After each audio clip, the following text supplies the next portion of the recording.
In today's Pokemon Direct, the Pokemon Company unveiled Pokemon Champions, which is going to be an online game which allows you to battle against people from around the world, so friends and randoms, to battles in a Pokemon Stadium-like fashion. So there's no gameplay associated with a story or anything like that as far as we know at this point in time. It's only going to be focused on battles.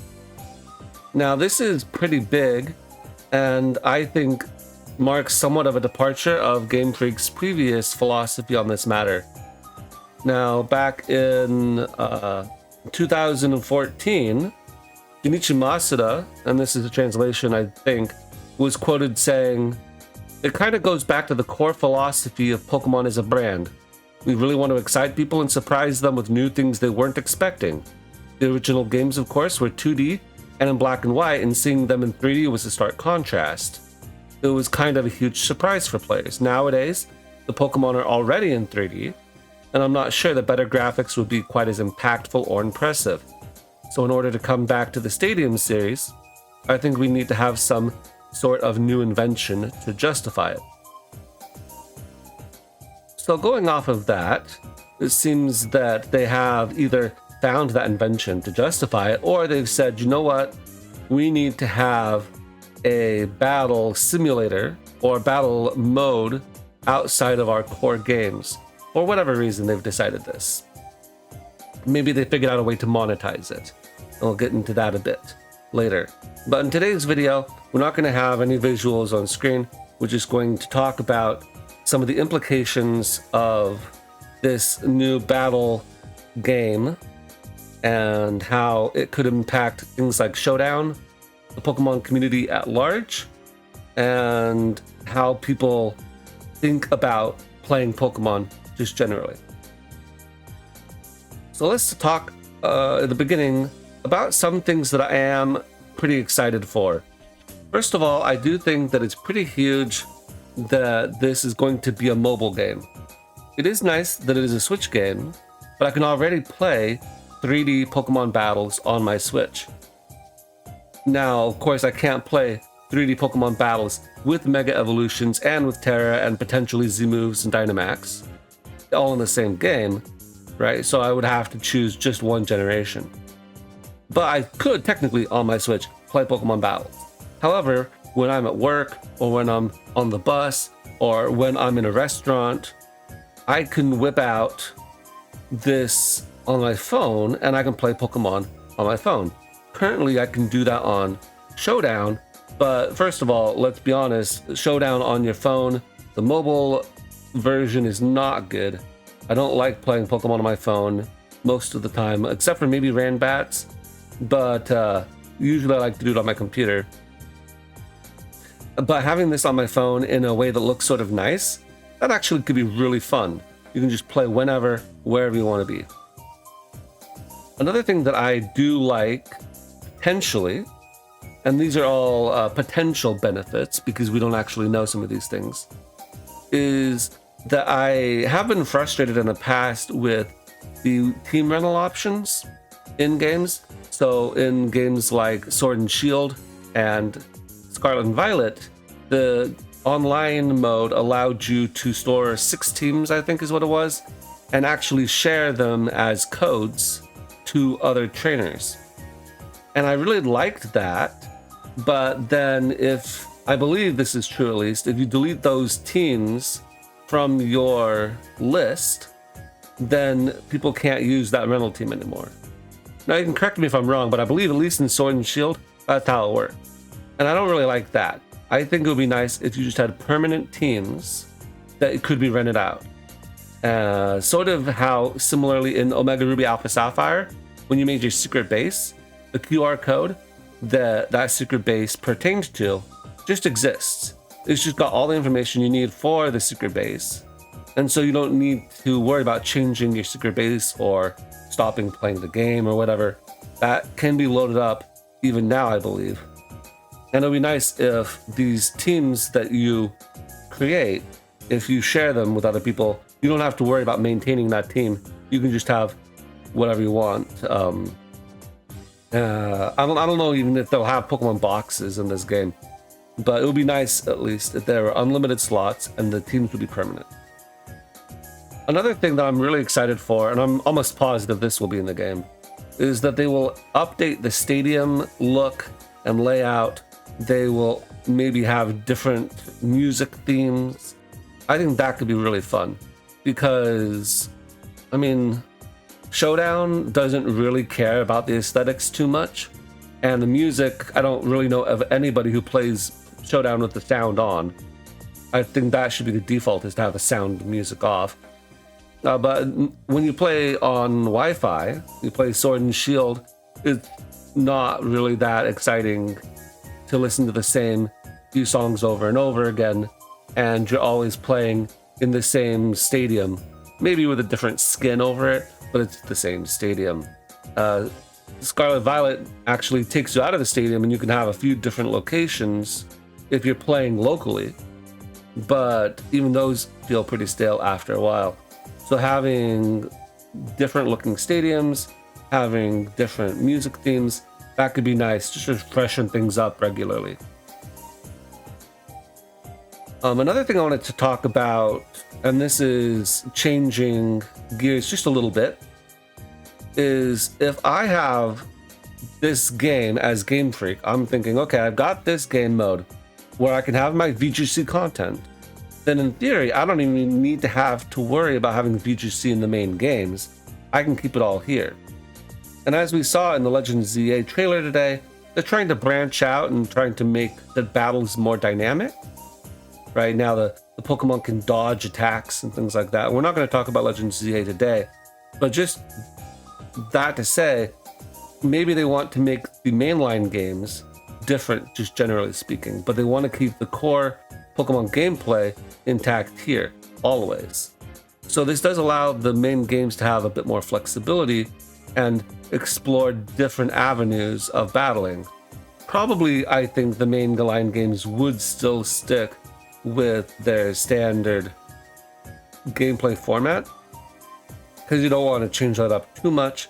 And also things like Mega Evolutions, Terra, Dynamax, they fit into this gameplay mode because they were designed around that same gameplay mode. If I designed a new gimmick and then I applied it to a completely irrelevant gameplay mode that doesn't fit into the standard 6v6 or 4v4 turn-based battle structure, then it's not really going to be transferable, and then people will get upset about that, and that's just a whole big pain to deal with. But it still technically could allow the main games to be more flexible in how they want to do things. One example where this could potentially help is that in Gen 9, they made it so that you couldn't import moves from previous games into that game. In large part, I think that was due to not wanting to have to deal with previous transfer moves in competitive Pokemon, like specifically VGC, and so they just say, hey, you're not allowed to bring up transfer moves. Maybe also because they didn't want to have to worry about the move animations. I'm not sure about that one. So, because things like Bubble got removed. Why did you remove Bubble? It's one of the most iconic water type moves, but I guess nobody was using it, so they just removed it. But if you put those all into your battle simulator or your battle mode game, whatever we're calling this, is a battle stadium game basically, then you could just have that all being maintained in that game. And then the other games, I guess maybe you still have moves snapped just because they don't want to maintain the animations. I'm really not sure. But maybe they would do something like that and allow you to bring in previous moves into that game, because you could deal with the game balance in the stadium mode. I don't know. Now let's talk about some other things that I'm a little more iffy about. Right off the bat, let's get into the monetization strategy. Is this going to be a free-to-play game? Is it going to be a paid game? Or is it going to be the worst combination, which is you pay for it and then you pay for it? So I think probably it will be a free-to-play game with monetization similar to like battle passes or whatever, similar to games like Unite. The reason I say that is because mobile games don't really do well if they are paid. And if this is going to be a mobile game, then it's almost certainly aiming for a free-to-play model. Now, Pokemon isn't going to put this game out for charity, so they're expecting a return on this game. And if they're going to do updates to stadiums and music and things like that, then obviously this live service model requires payment. How are they going to earn money? Well, if it is the most obvious thing, then that would be cosmetic. And hopefully it's purely cosmetic. As we've seen in Unite, that has not been the case necessarily, but we'll cross that bridge here shortly. But if it were just purely cosmetic, then you could imagine things like trainer model customizations / outfits being unlocked through either loot boxes or through one-time paid things. You could also have different music remixes / themes that you have to get in loot boxes or pay for. Battle stadium themes, like, oh, this is the Fire Stadium, or this is the Pokemon Black and White 2 World Trainer, Pokemon World Tour Stadium, and that's the theme of the stadium, right? You could do cool things like that, and they would probably make you pay for them in some form or fashion. And I'm sure there would be a free-to-play option, but that free-to-play option would be extremely onerous and not very fun to try to grind, and they would try to make you pay for it through their psychological warfare, basically, which is what most mobile games do. And that's fine, because if that's free to play, then they do have to make money somehow. Now, if it's not just purely cosmetic, maybe they would also say, okay, you have to pay for things like vitamins, like protein, or maybe we're going to make you pay a currency every time you want to change a move or update the EVs on your Pokemon.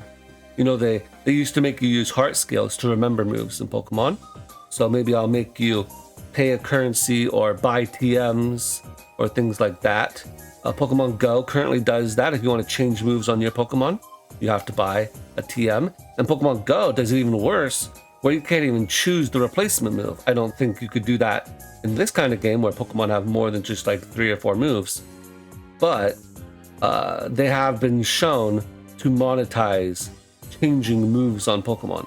So that could be a thing that you have to earn through gameplay, or you have to buy with money. And so this idea that people have of this game being a showdown killer, I think is way premature, because we haven't even seen how the building of your Pokemon will go in this game. It's very possible that you may need to pay for those kinds of items. Now, you can bring in your Pokemon from Pokemon Home or Pokemon Go into this game, and from there, I'm assuming that if you had moves in Scarlet Violet, that they would transfer one-to-one to this game, but who knows? They may not. They may say, nope, you're resetting to your base moveset in this game, and then again, if you want to change those moves, then you have to pay money for that, or, you know, some in-game currency. So they may not do that. That's maybe considered the worst case scenario, but we can't go into this just assuming that this is going to be the best thing and then get disappointed, like we basically are every single time Pokemon puts out a game. I also want to just say this about monetization and loot boxes. Most live service games are worried about losing their player base, and so they try to create incentive structures that are designed to keep a healthy player base always online. You know, this isn't just a Fortnite thing. This was a thing that, you know, Call of Duty and whatever.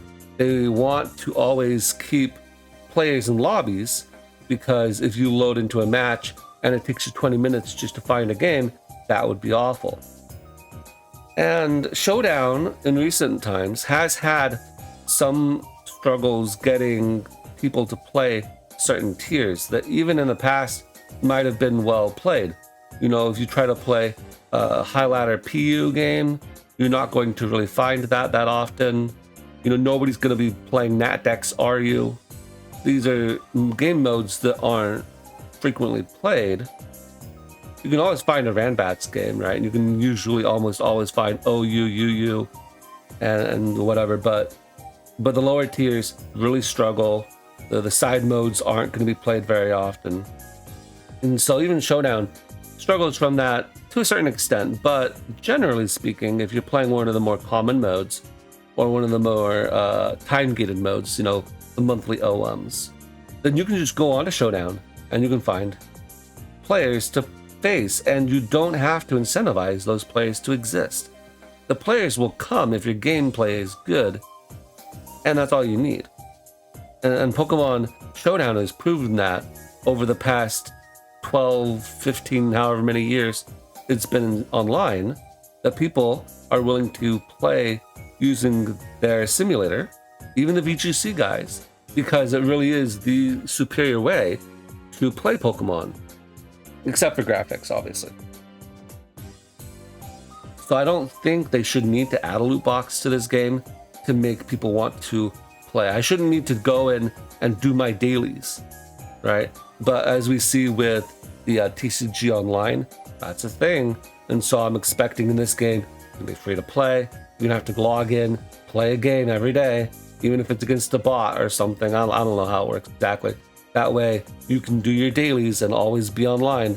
That way they maintain a healthy player base. And that might be a little bit annoying.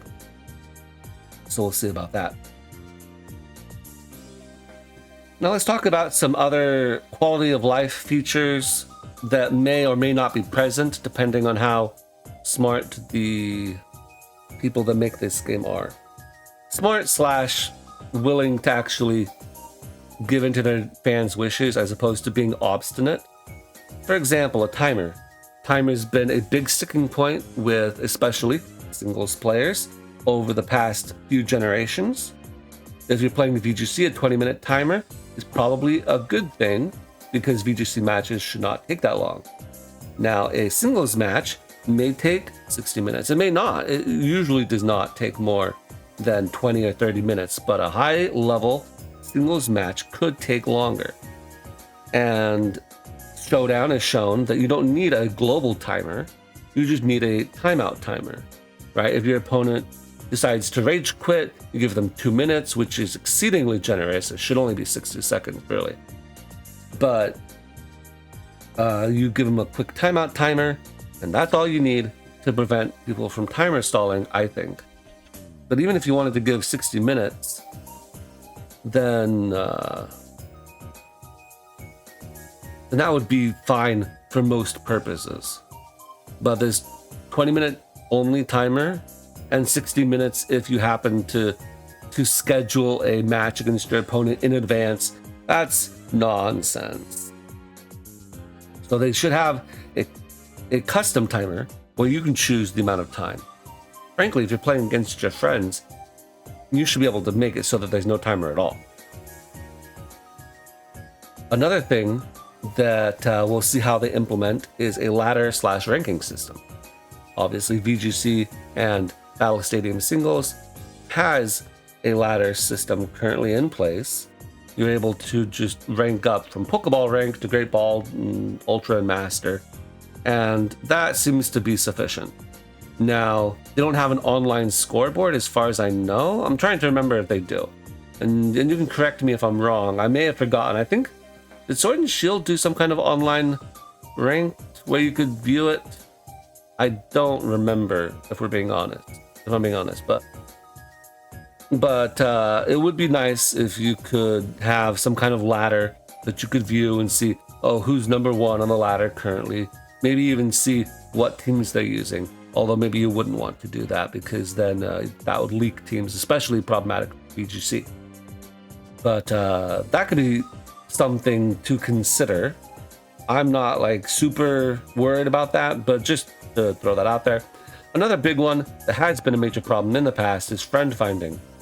If I want to battle my friend, then how easy is it for me to do that? Currently, the way they do it is they make you put in a 8-digit code, which is sort of annoying. I think Let's Go Pikachu and Eevee was really good because then I think it was 3 or 4 Pokemon, and you just told people, I think it's 3 Pokemon. You just told people the 3 Pokemon code, and then you got in. And maybe you increase it to like 5 Pokemon in case you need to have enough variations to get a reasonably repeatable connection, right? You wouldn't want everybody choosing Pikachu, Chikorita, and then Eevee, and then you get the wrong guy. So you would need to have at least a few more variations so that there's enough permutations currently available. But that's fine. Gen 6 and Gen 7, no, it was just Gen 6 that had the GTS. The GTS was the way to go, because on your 3DS, you just have your friends. And then you can just click on their little face or look them up or whatever, and then there they are. You challenge them to a battle right there. Very nice, very streamlined. Gen 7, you had to go into that online castle party funhouse thing and then look for them there. And they were like all standing in a circle, so you had to run around the circle and see if they were there. It was not the greatest. I didn't like Gen 7's at all, really. And the less said about Gen 8's online system, the better, because that is not fun. I don't really like that. Like finding max raid battles was a nightmare. So I want to see how it is if you want to challenge a friend. It shouldn't be hard. It shouldn't have to be hard. But they're going to have to do something that is in-game. You can't just use the Nintendo Switch because mobile games wouldn't necessarily want to share their information to Switch and vice versa. So you're going to have something that's in-game where you can have like a friends list and build it out that way. Maybe you have like a friend ID, and then you can add friends that way. Or even you could just maybe just challenge by ID. That could work. Something like that. But we'll see, because if they implement it the right way, it can be easy and streamlined. If they implement it the wrong way, because they have some other cute little idea, it could be a real pain in the neck. Let's talk now about one little side mode that's actually probably the most important side mode for the lifeblood of Pokemon, and that is random battles. Random battles are super important to Pokemon Showdown, and I think to the casual player's experience when they're playing Pokemon, generally speaking. If I want to play Pokemon, I want to be able to play without having to think too hard. I don't want to have to be that competitive. I don't want to have to learn all of the different move sets. Yeah, it's great when people get into competitive. It's great when they learn how to play VGC properly and whatever. But for the majority of players, they maybe enjoy watching it, but they don't necessarily want to have to learn how it's played themselves. They just want to click buttons and see the pretty pictures flash by and have fun that way. Maybe they win, maybe they lose, whatever. And Randbats is the perfect way to do that. It's also the perfect intro to a generation and a perfect intro for a casual to competitive transition. When I began playing Pokemon back in Gen 6, I learned using Randbats because I didn't know what Auroras did, and I didn't know what the heck a Zekrom was. So when I got in at Gen 6, like I had started playing Pokemon X, but I didn't really understand exactly how to play competitively. So seeing the movesets on those Pokemon told me, okay, I want to use this on Auroras, and I want to have this kind of build on my Zekrom. Because obviously I had played the games, but I didn't understand how they were used competitively. So having that ability in Randbats, obviously the Randbat sets aren't necessarily reflective of what the current meta is, but it at least is a good entry-level gate for players that want to be competitive. And it's important because if I just want to click buttons and I want to have a random team and it's different every time, so I don't have to worry about having the same team day in, day out, Randbats is great. Now, will Pokemon Champions have a Randbats ladder? Probably not, for a variety of reasons. First of all, they're difficult to balance, and I don't know, like, would you put like Kadabra in? Try to balance it like they did in the Pokemon Stadium Rentals, where Alakazam has the worst move pool ever, but Abra is godly, but also Abra is an Abra, right? I don't know. If they have some kind of Ranbats, that could be interesting. I'd be interested to seeing what kind of Ranbats situation Pokemon Company could come up with. And maybe it's even different from what we currently have. I'd be okay with that to a certain extent, because I don't necessarily want to see Leech Seed Tropius. However, balancing the Ranbats metagame is very difficult, and I don't necessarily trust the Pokemon Company to be doing that. However, if they've outsourced the balancing to a different company that actually knows how to balance a game, that might be interesting. And I do think that you would want a Ranbat mode if this is actually meant to be some kind of Pokemon Showdown killer, because otherwise I can't just load and play. Even with rental teams, it's not the same, right? Because you don't get new experience every time.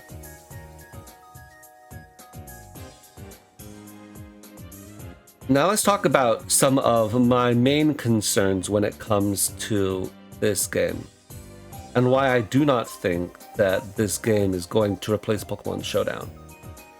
First of all, and I think this one is really important for a singles player especially, you won't be able to play tiers. And what I mean by that is that you don't have OU, UU, NU, you don't have Ubers, or even anything goes. And I'm not just worried about Mega Ray Quads being in anything goes.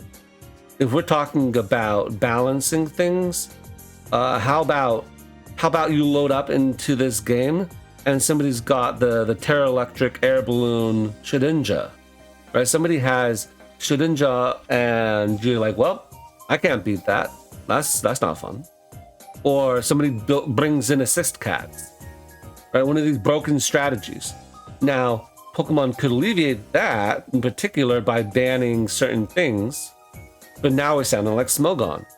And a lot of times VGC players and people who want to play the game properly, I say properly in quotation, they get mad at Smogon for banning certain things, and they're like, oh, just get good.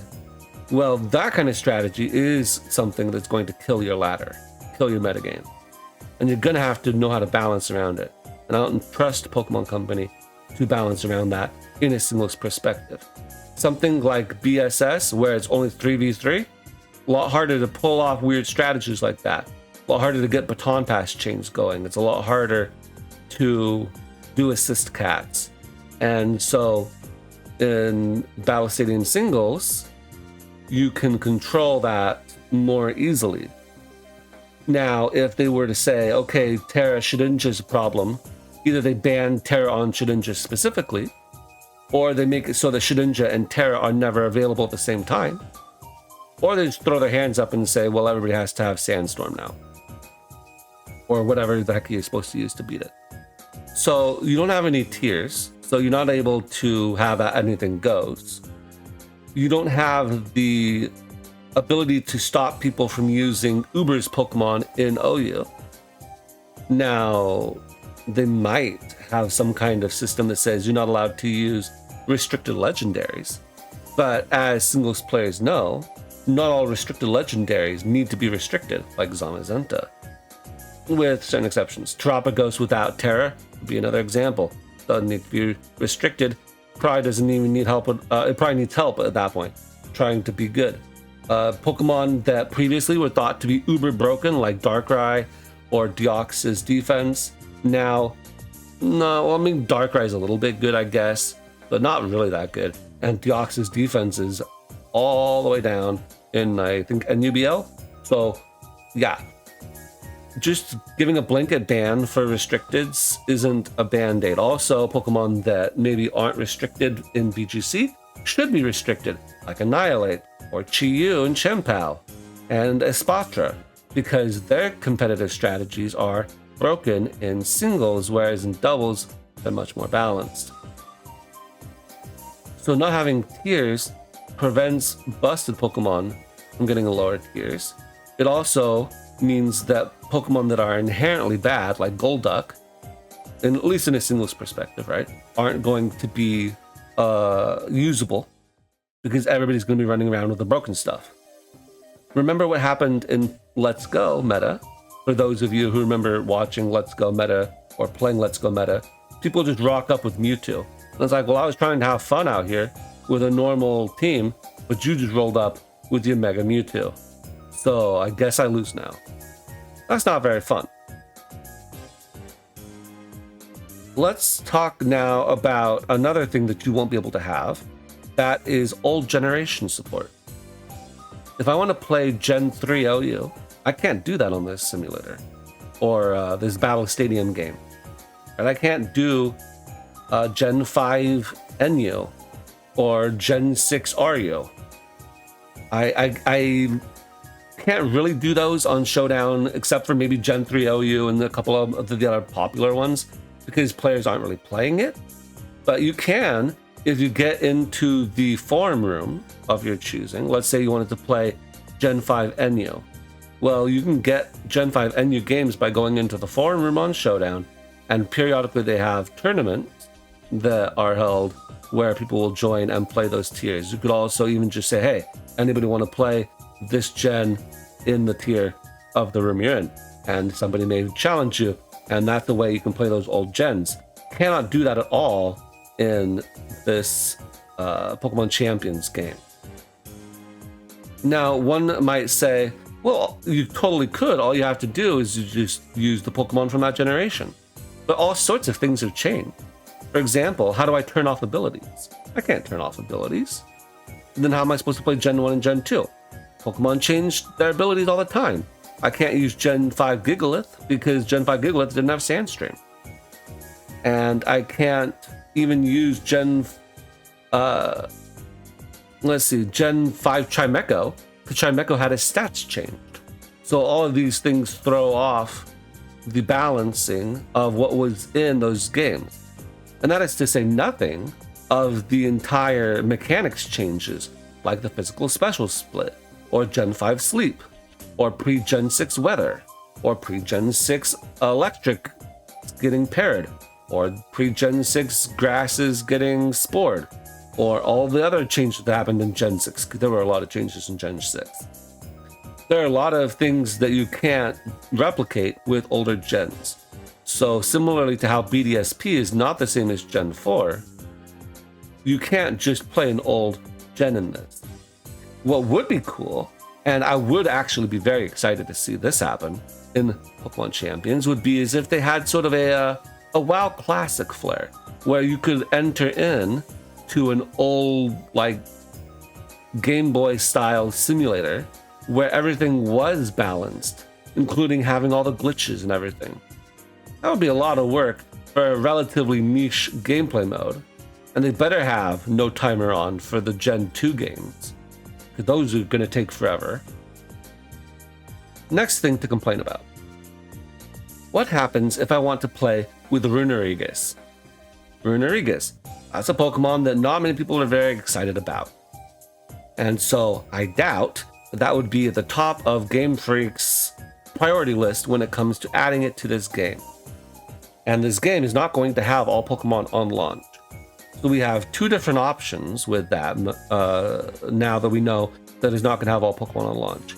Either one, it's going to continuously add Pokemon until all Pokemon are in the game. And then we have like a true NatDex experience, except for without some of the shenanigans the NatDex has. Or they will continuously add and remove certain Pokemon from the game. If it's the former, then I guess you don't really have this problem. But imagine if it's the latter, and they actually take out certain Pokemon. They say, you know what?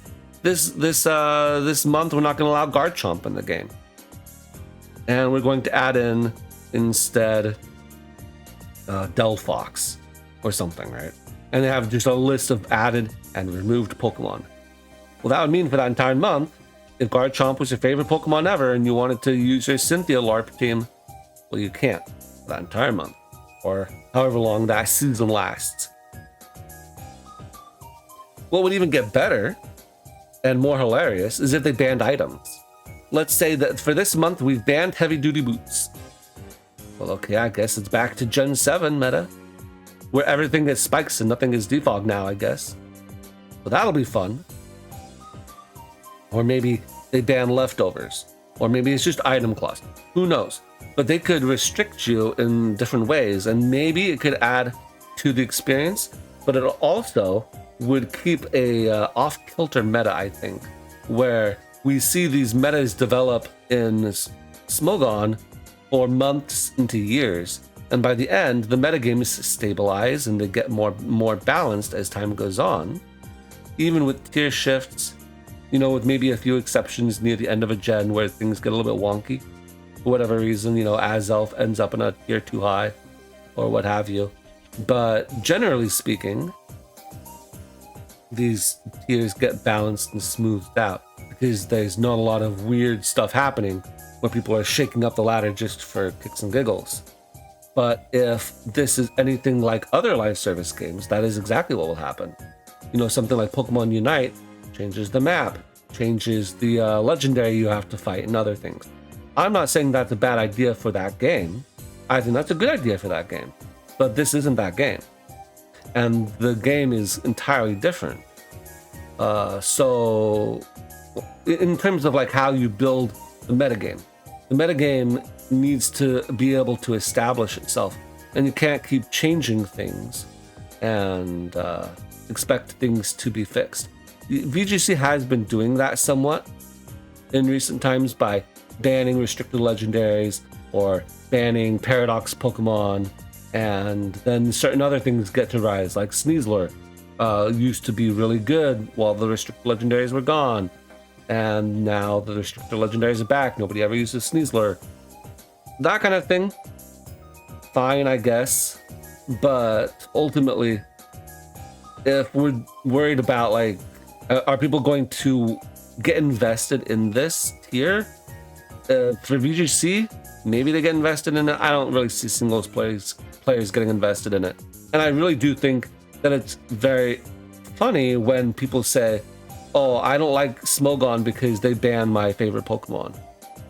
Well, Pokemon is literally banning your favorite Pokemon in VGC all the time, and now they just don't even have your Pokemon in the game, and potentially could remove them, or remove items, or other things. We don't know. What supports this theory of them doing such a thing? When we think about something like Fortnite, Fortnite says, oh, we're going to take away these locations, we're going to take away, or we're going to change maps or whatever. And I'm not a Fortnite player, but from what I understand, at least, you know, they're like, oh, we're going to add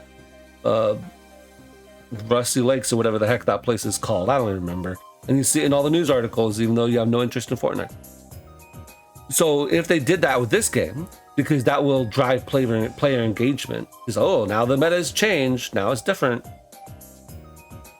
Well, then that means that people are going to load up, they're not going to be able to play with the Pokemon they like. Whereas on Showdown, you can always do that.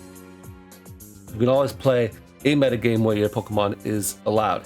Even if your favorite Pokemon is one of the Pokemon from Black and White that you fight in the movie thing, right? You can do that on Metronome battles. You can play with Missingnell on that in Metronome battles.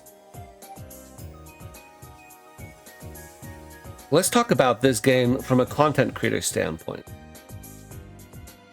So there's two different kinds of content creators for Pokemon competitively. There's singles players and there's VGC players. And really it always comes back to singles and VGC players.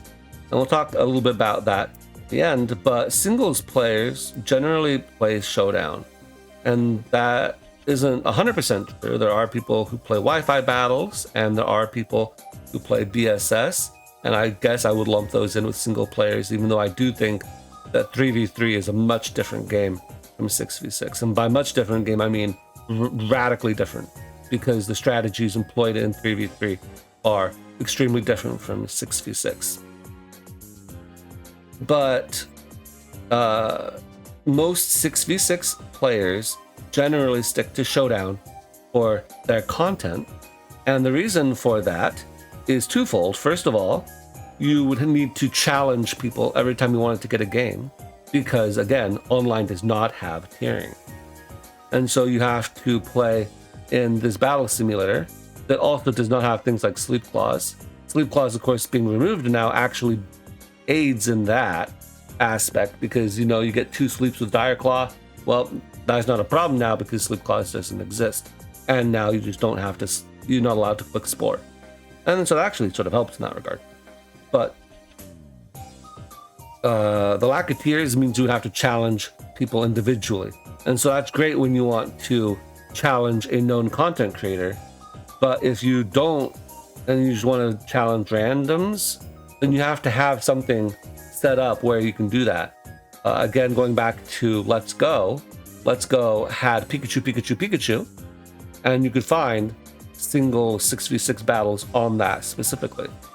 But again, especially after the initial hype died down, it was mostly just infested with people bringing Mega Mewtwo and a bunch of other broken stuff that wasn't necessarily conducive to fun battles, much less a tiering system.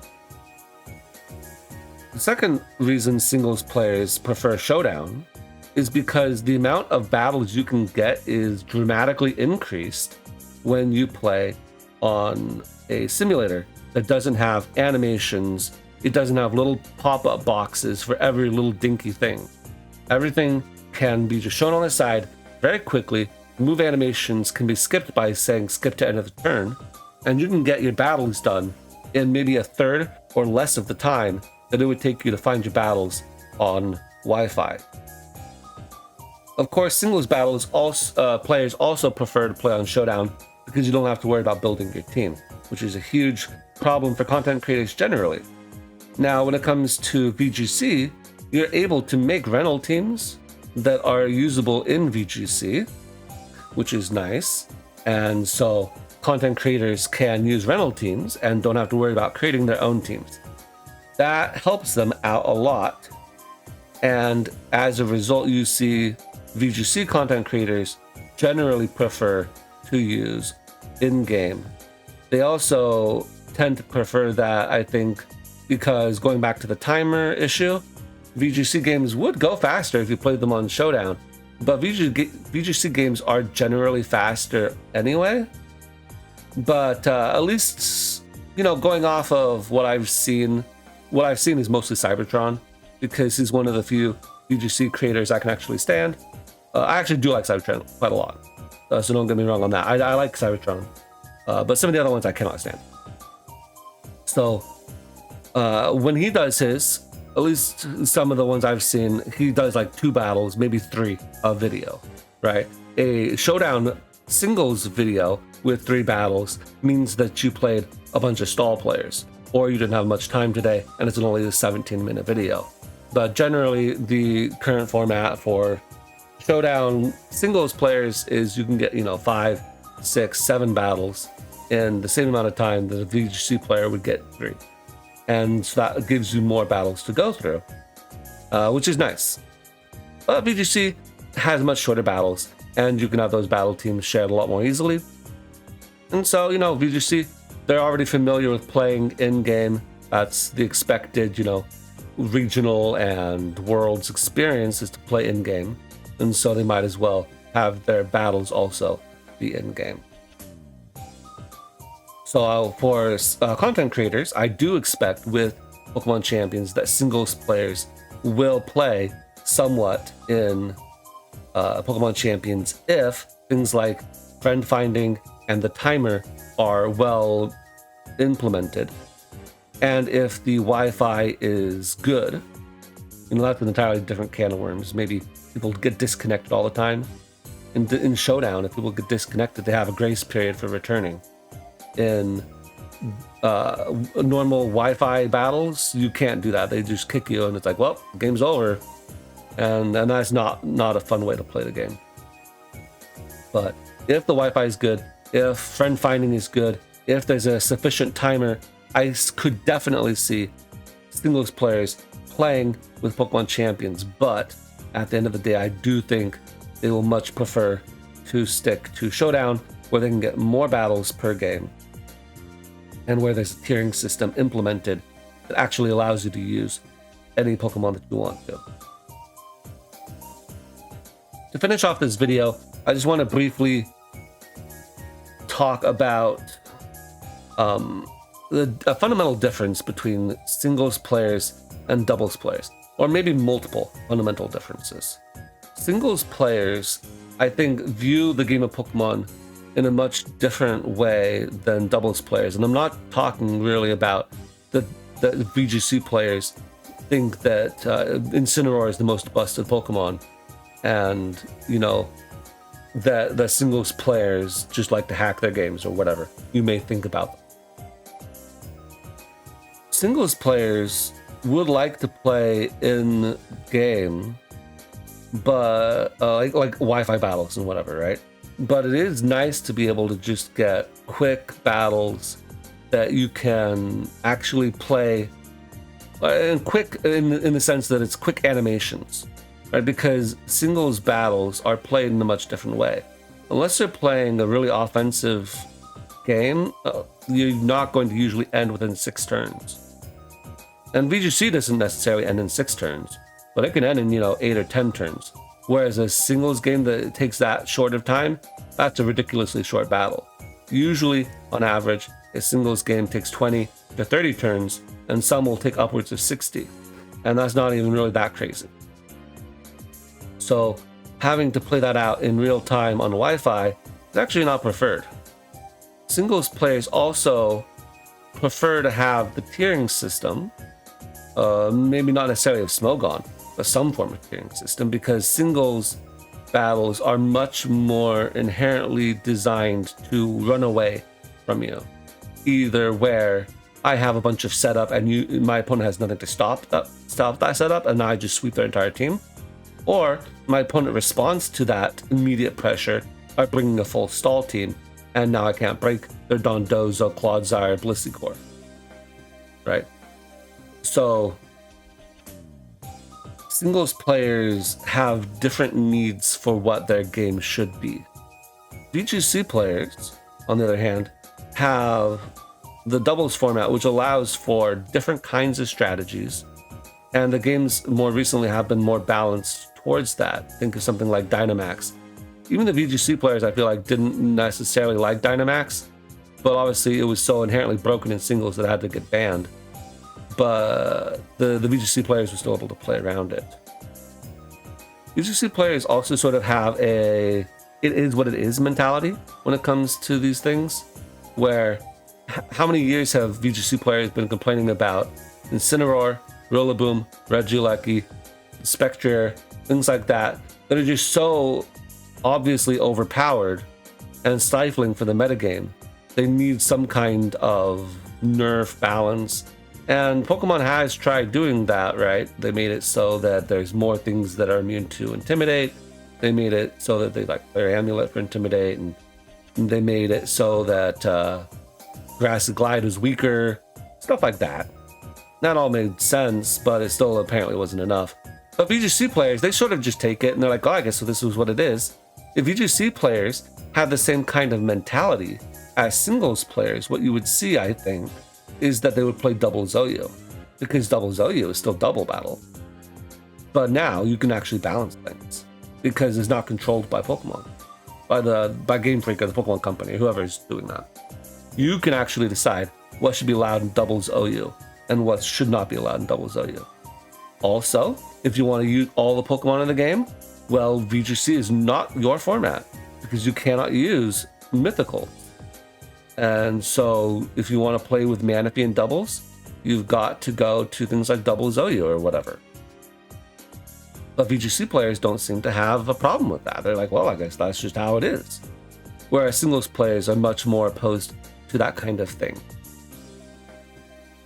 Now, Pokemon and Nintendo, Game Freak, Nintendo, all of that ecosystem, they've sort of shown themselves to be resistant to making these games too competitive, right? We look at something like Smash Bros, where they really clamp down on the competitive scene and really discourage that kind of love of their game, even though multiple other franchises would kill for that kind of advertisement for their game.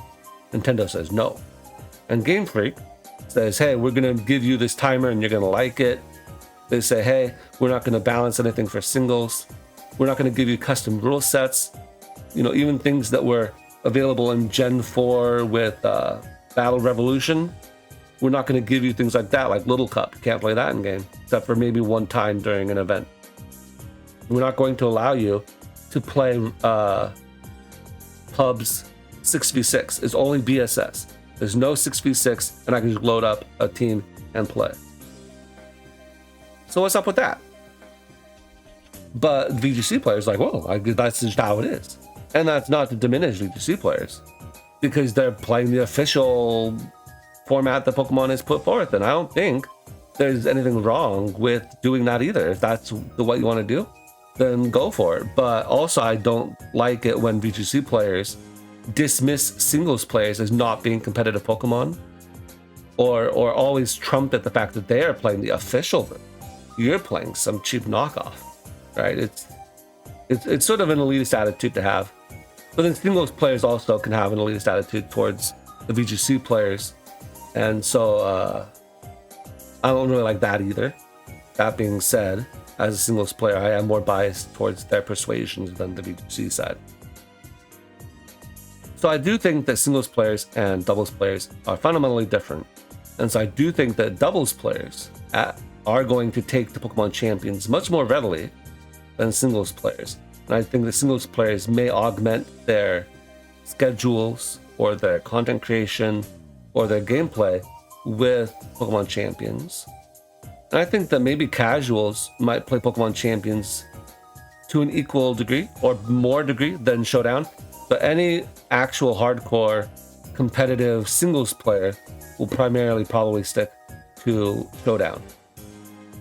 Anyway, I had some scripted thoughts, but mostly this was just me rambling today. But hopefully you found my rambling interesting. But that'll be it for me today, and I'll catch you guys next time.